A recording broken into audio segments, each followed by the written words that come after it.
ایک گروہ کو علوی کہا جاتا تھا جو حضرت علی کو مانتے تھے، اور ایک گروہ کو عثمانی کہا جاتا تھا جو حضرت امیر معاویہ کی طرف سے. دو الگ الگ گروہ تھے. اب میں یہاں یہ بات کہوں گا کہ کوئی شخص اپنے آپ کو حضرت علی کی طرف نسبت کر کے علوی کہے، یہ کوئی بری بات تو نہیں ہے، بہترین نسبت.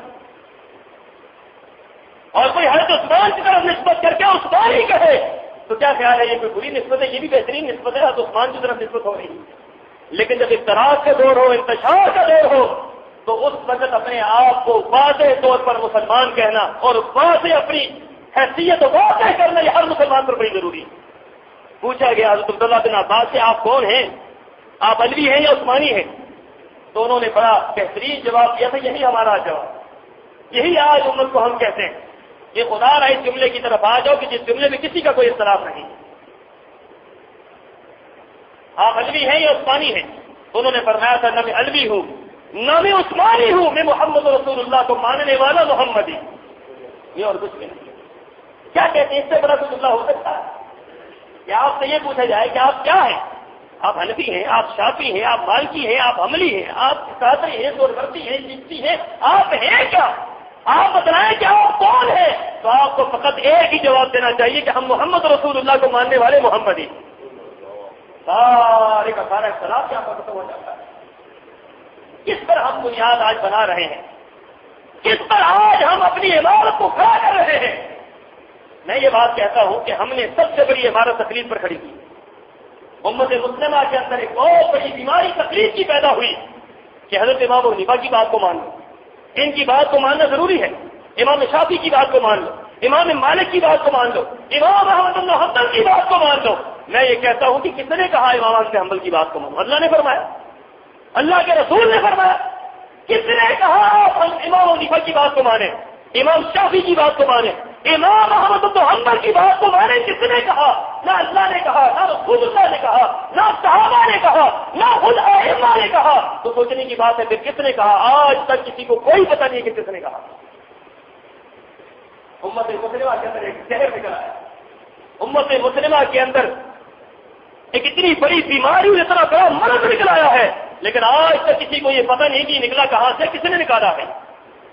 امام ابو رحمۃ اللہ علیہ سے پوچھیں، سیرت کریں آپ اٹھا کر، ان سے پوچھا گیا کہ آپ کی بات مانیں؟ انہوں نے کہا میری کیوں مانتے ہو، میں کس بات کا حقدار ہوں؟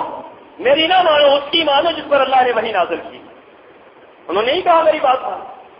ایک شاگرد نے پوچھا کہ یہ بتائیے، ایک طرف حدیث رسول اللہ آ جائے، ایک طرف آپ کی بات آ جائے، حدیث رسول اللہ کو مانا جائے یا آپ کی بات کو مانا جائے؟ حضرت امام حنیفہ رحمۃ اللہ علیہ کا چہرہ سرخ ہو گیا اور فرماتے ہیں کہ بدبخت تو نے کیسا سوال کر دیا ہے. ایک طرف اللہ کے رسول کی حدیث آئے، ایک طرف میری بات آئے، میری بات کو دیوار پر دے ماننا، محمد رسول اللہ کی حدیث کو سینے سے لگا لیں. کیا آج بات کے اندر ہم یہی کرتے ہیں؟ آج عمر اگر ہم یہ کرتے تو آج ہماری مساجد اس میں تقسیم نہ ہوتی کہ یہ مسجد جامع مسجد حنفیہ، جامع مسجد حنفیہ بریلویہ، جامع مسجد حنفیہ بریلویہ دیوبندیہ، یہ فلاں یہ کیوں تقسیمیں ہیں؟ اس بنیاد پر تقسیمیں ہیں کہ ہم نے کتاب و سنت کو چھوڑ دیا، ہم نے قرآن و حدیث کو چھوڑ دیا، ہم نے خود امام صاحب کے مذہب کو ترک کر دیا. امام صاحب کا مذہب تو حدیث تھی. کیا آپ حدیث پر قائم ہیں؟ حدیث پر قائم ہوتے تو ہم اپنے آپ کو حنفی کہلا ہی نہ سکتے. کیا ضرورت پڑی ہے؟ کیا محمد رسول اللہ صلی اللہ علیہ وسلم کا دین اس قابل نہیں ہے کہ ہم اپنے آپ کو محمدی کہیں؟ کیا قرآن و حدیث ہمارے لیے کافی نہیں ہے؟ کیا قرآن و حدیث کی تعبیرات، ارشادات، حلال و حرام ہمارے لیے کافی نہیں ہے؟ دنیا کے اندر آج ایک مذہب نہیں، آج 4 مذہب دنیا کے اندر موجود ہیں. 4 نہیں، آپ بے شمار کہہ سکتے ہیں، لیکن 4 معروف مذاہب آج دنیا کے اندر موجود ہیں. امام حنیفہ کو ماننے والے حنفی ہیں، شافعی ہیں، مالکی ہیں، حنبلی ہیں.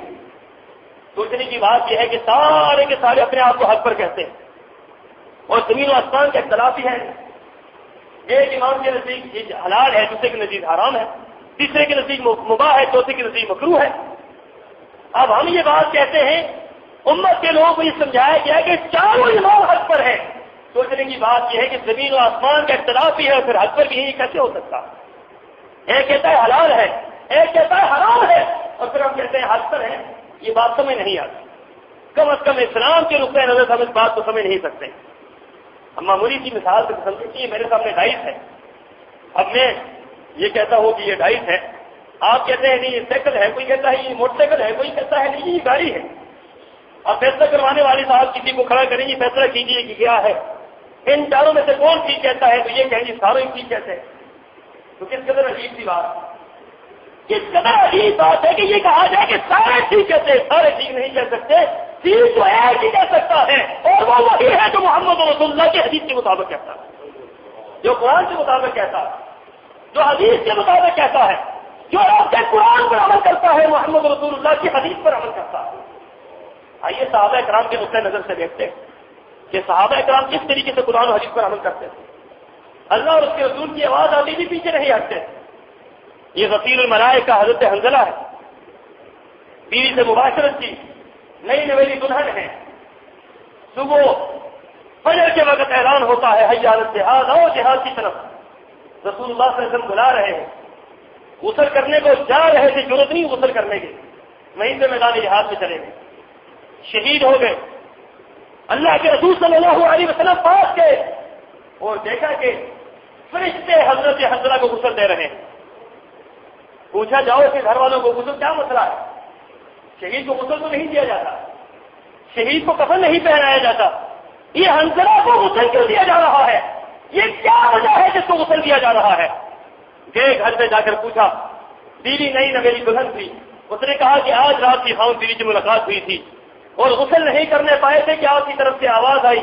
میں نے کہا حنظلہ غسل کر کے جاؤ، تمہارے اوپر غسل واجب ہے. کہا غسل میرے اوپر واجب ہے، محمد رسول اللہ کی بات پر عمل کرنا فرض ہے، میں وہاں جا رہا ہوں. اگر میں غسل میں نہ کیا تو اللہ کے رسول کے حکم ماننے میں تاخیر ہو جائے گی. رسول اللہ صلی اللہ علیہ وسلم نے فرمایا تھا کہ حنظلہ تو نے وہ عمل کیا ہے کہ اللہ تجھ پر عرش پر راضی ہو چکا اور میں تجھے زمین پر اللہ کے راضی ہو چکا ہوں. میں بھی راضی ہو گیا، اللہ بھی راضی ہو گیا. وجہ کیا تھی کہ اللہ کے رسول کی آواز پر لبیک کہہ دیا، اللہ کے رسول کی بات کو مان لیا، اللہ کے رسول کی بات کو سینے سے لگا لیا، اس سے پیچھے نہیں ہٹے ہیں. اللہ نے فرمایا رضی اللہ عنہ ورضوا عنہ، اللہ ان سے راضی ہو گئے یا اللہ سے راضی ہو گئے. آمنوا بمثل ما آمنتم به فقد اهتدوا، ایسا ایمان بناؤ جیسا صحابہ نے ایمان بنایا. تو صحابہ نے کیسا ایمان بنایا؟ صحابہ اکرام نے کیسا ایمان بنایا؟ قرآن اور حدیث کے مطابق ایمان بنایا. خدا کی قسم اگر آج ہم قرآن اور حدیث پر چلنا شروع کر دیں، ہمارے اختلافات ختم ہو سکتے ہیں. یہ قبریں بھی آباد ہو سکتی ہیں، یہ مزارات بھی آباد ہو سکتے ہیں، یہ ویران ہو سکتے ہیں. ان کی آبادیاں اسی بنیاد پر ہیں. ہم نے قرآن و حدیث کو چھوڑا. ہم نے جب قرآن و حدیث کو چھوڑا تو پھر لوگوں نے یہ کہا یہ پیر صاحب ہیں، یہ کرنیاں والے، اس کو پکڑ لیں. یہ بابا بھورے شاہ ہے، اس کو پکڑ لیں، اس سے دور جاؤ گے تو ہلاک ہو جاؤ. یہ بابا بھورے شاہ کو پکڑ لو، بس چند کی بستی تمہاری پوری کی پوری قائم رہے گی. اولاد بھی یہ دے گا، بچے بھی یہی دے گا، بچے بھی یہی دے گا، کاروبار بھی یہی چلائے گا. سارے کا سارا کام بابے بھورے شاہ نے کرنا ہے. اسلام آباد والوں کو کہہ دیا بڑی امام نے کرنا ہے، سارے کا سارا کام یہ کرے گا. پنڈی والوں کو کہہ دیا کہ تمہیں تاری شاہ والا بابا کرے گا. لاہور والوں کو کہہ دیا یہاں پر علی حجویری کرے گا. گجرات والوں کو کہہ دیا کہ یہاں پر بابا دولے شاہ کرے گا. اور سندھ والوں کو کہہ دیا لال شہباز قلندر کرے گا. اس صاحب والوں کو کہہ دیا کہ بابا سواب والا بابا زندہ پیر کرے گا. اللہ کی قسم ہے ہمیں سارے کے سارے مسلمانوں کو آج تقسیم کر دیا گیا. یہی وجہ ہے کہ آج مسلمان کیا ہے، کوئی مزار کو مانتا ہے، کوئی قبر کو مانتا ہے، کوئی قبر کی مٹی کھا جاتا ہے، کوئی قبر کے اوپر جا کر سجدہ کر رہا ہے. ہماری عورتوں کا اجتماع قبروں کے اوپر ہوتا ہے، عرس ہوتے ہیں، میلے ہوتے ہیں، ٹھیلے ہوتے ہیں، بدعات کے انبار ہوتے ہیں، شرک کے انبار ہوتے ہیں. وجہ کیا ہے کہ امت مسلمہ نے قرآن حدیث کو چھوڑ دیا. اور اگر ساری کی